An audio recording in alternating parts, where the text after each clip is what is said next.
Imagine to yourself that you were to quit working. How long can you make it on the money you still have? I merely questioned you as to what wealth is about. Here is Robert Kiyosaki, an American investor, businessman, author, motivational speaker, and financial commentator who has acquired a net worth of an estimated $80 million in recent years.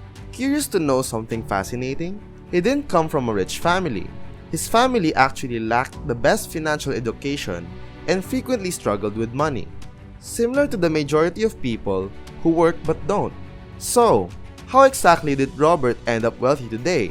Take a look at what he says in his best-selling book, Rich Dad, Poor Dad. In April 1947, Robert Kiyosaki was born in Hilo, Hawaii. Little Robert, then 9 years old, went to the same public school where the wealthy families sent their kids in 1957 because this town was full of doctors, businessmen, and bankers. Robert could tell that the wealthy kids would avoid him because his family couldn't afford their latest toy collections or expensive bikes. So Robert one day asked his father, who had PhD under his belt, graduated from multiple universities with honors, "Dad, can you tell me how to get rich?" Sadly, Robert's father didn't know the correct answer because he was already wealthy. So he replied, "Well, use your head, son."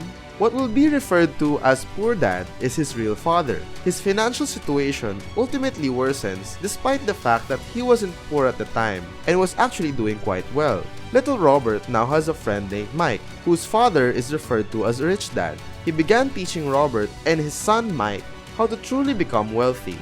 Rich Dad was never really wealthy at his time, but he soon rose to become one of Hawaii's wealthiest men. What did Rich Dad tell Robert then? Rich Dad instilled in these kids a solid financial ground of many essential concepts. The first thing you should learn is the difference between an asset and a liability, as well as the necessity of purchasing assets. If you want to be wealthy, this is all you really ought to know and understand. As you can see, the wealthy accumulate assets, while the poor and middle class accumulate liabilities, though occasionally they mistake these for assets. Simply put, not understanding the difference between an asset and a liability is the main reason people struggle financially. Ah, right! You don't even understand what a liability or an asset are, do you? Anything that helps me make money is an asset. Anything that depletes my financial resources is a liability. For illustration, let's try the typical person's cash flow pattern. A job provides the income for this person, who also has expenses for things like food, clothing, entertainment, and transportation.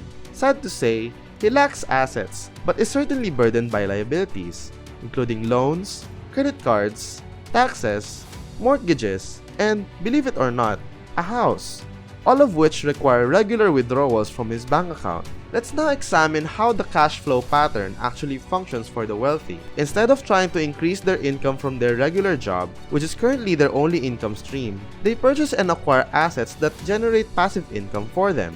If you have a passive income stream, you would be making money while you sleep because it doesn't demand you to invest your time for it. Assets include businesses that don't need your presence to utilize, such as stocks, bonds, mutual funds, income-producing real estate, royalties, notes, and everything else that has value and generates income. As was previously mentioned, Poor Dad was earning a respectable income from his job, but he was never able to invest because his expenses always seemed to exceed his earnings. His debts from credit cards and mortgages increased over time as a result, increasing his liabilities. Due to the unfortunate fact that assets are worth less than liabilities and income equals expenses, Poor Dad was still in debt when he passed away.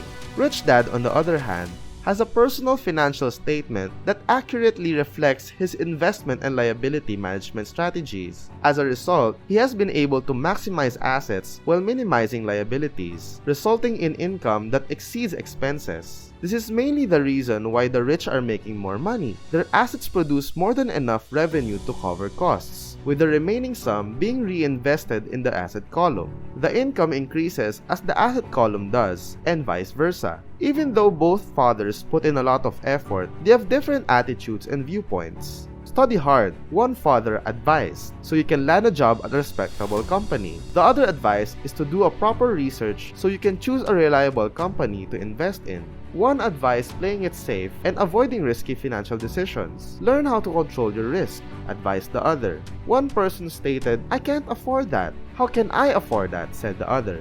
Even though they both had a high regard for education and learning, the two men couldn't agree on what they believed was necessary to master. Robert realized from his rich dad that people's lives are actually controlled by two emotions: fear and greed, that keep you in a cycle of getting up, going to work, and paying your bills. They are trapped by fear into working, making money, working, making money, and hoping the fear of not having money will pass. They emotionally respond rather than rationally responding to their fear. A second emotion that drives people to work for money is desire, which some people refer to as greed. They want money for happiness they believe it could provide, but the happiness that money brings is frequently fleeting, necessitating additional funds in order to experience greater happiness, pleasure, comfort, and security. You see, it's this same fear and desire that drives so many people to be so obsessive about attending university in order to increase their chances of landing a high-paying job. But don't let that deter you. While education and employment are important, they won't completely eliminate your fear. You must learn how to use money's power rather than be afraid of it in order to overcome that fear. Unfortunately, this is not typically covered in school, and if you don't understand it, you'll end up a slave to the business. Money ignorance can cause so much greed and fear that it can lead you into life's biggest pit of continuously working. Rich Dad advised learning to think through your emotions rather than from them. Emotional thinking examples include, "I need to get another job. I should be paid more. I want this job because it is stable." Rather than clearly thinking, "Is there something I'm missing here?" For the most part, this is our reality. Your income is determined by your profession.